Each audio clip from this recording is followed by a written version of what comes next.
This is lesson 322. And we're going to be talking again in the text tonight about special relationships. And if you need a copy of it, it's right there in the back. Can you get it? Well, we'll get it for you, Rudy. Here, Darren will get you one. Oh, but Mark, got it? Mark will get it for you. Look at Mark. He's such a strong guy here. Anybody need a copy of the lesson? Do you need one, Bobby? Oh, you got yours. Okay. And so let's look at the lesson. It's lesson 322. I think everybody else is okay. Thanks, Mark, for doing that. And I picked this again because we're going to be talking about special relationships. It'll make more sense too when we get into that section. But I want us to realize where it says, "I can give up what was never real."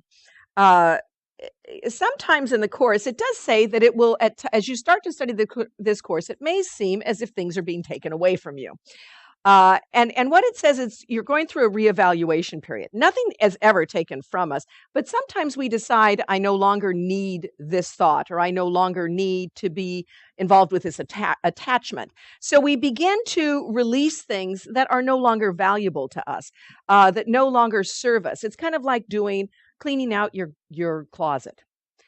Putting things up for garage sale. Have you ever noticed that people who go around to garage sales all the time will say, "Oh, that's a treasure," and you're going, "That's crap." I put the crap out there because I wanted to get rid of it, and somebody comes around and they go, "Isn't that exciting?" Now, what happens when you see somebody get so excited about your crap? You think, maybe I shouldn't have sold that. That's when we want to kind of, ooh, that was pretty good. Maybe somebody likes it. Well, at some point we need to begin to travel lighter. So it's kind of, and what this is not saying, this isn't just about physical stuff. We're talking about emotional things that we no longer need to carry with us. The thing that happened when we were in high school, the thing that happened when we were 5 years old, the fact that our parents went through a divorce, there's lots of things. And I'm 80 years old. Well, that's still because my parents went through a divorce. I mean, there's all sorts of things that go through people's minds that they want to hold on to that don't serve us anymore. They really don't serve us.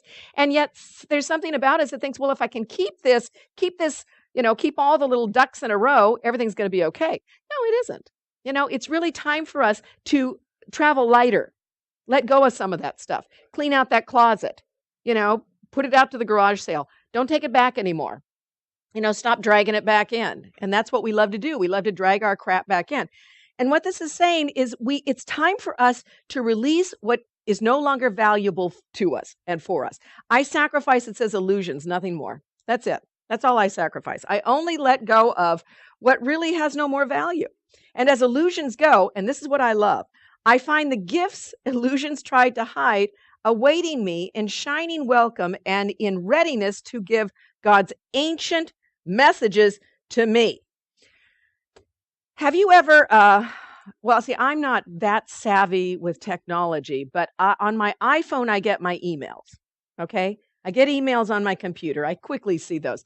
On my iPhone, if I have answered an email before, it gets a string or a thread. Is that what it's called? A thread? A thread, do you know this? Thread runs through you. So if it doesn't always come up at the top, it's inside the thread. And I got to look in the thread to see if I answered that thing. They're there. I just got to look for them. So it's like the other day, I had that happen with this memorial service with Taryn A, and I was going through some stuff and I said, I never got anything. Then I went back and I went, oh, there's her email. Let me just look. Well, it was damn in that thread, that I couldn't see, like it would have shown me on my computer, but in my phone, it goes into a thread. Am I confusing everybody here fully? They're there. They're there. They're just lost to you. And so it's in there. And so to me, that's what this is kind of saying. Once I get rid of all my illusions, God's ancient message is there. What's his ancient message? I love you. You're my holy child in whom I'm well pleased. My desire is to give you the kingdom. All of that. That is what God is awaiting for us. What do we say? No, I want my crap. No, I want my judgmental thinking. No, I want my guilty thinking. No, I want to be right. I want to be loud. I want to be angry. I want to hold on to all my blame. Those are the things that are covering up the thread, that are covering up that ancient message. And that's why I like this. It doesn't just say this is covering up the truth. It is. but he gives it a little bit more drama here. It's covering up what has always been there for forever and ever and ever, but you just will not look at it because you like your drama so much more. You know, the chaos, the craziness.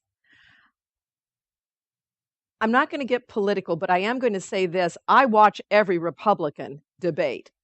And the reason I do is I'm waiting for the train wreck to happen. That's the only reason. That's just terrible, isn't it? I'm just waiting. It's like entertainment for me. Glass of wine and some popcorn, and I'm ready, for the next Republican debate. Because I'm just waiting for the train wreck. I know it's going to be a train wreck. And it seems like we see more and more of this frenzy. And I need to kind of let go of my judgment on that. And I do. I mean, look, there's some insanity that is going on right now. We're saying some crazy stuff. But in some ways, instead of this being a bad thing, I think it's actually kind of good. We're getting some of this insanity out of the darkness, and we're looking at it, and we're going, ooh, I think it's time to give that away. It's time to rethink those thoughts. It's time to, readjust. And I think that's kind of what's happening here. But this is what happens with us. We like this stuff, and I like it too. I see myself getting kind of excited by it. And I have to realize I don't need that anymore.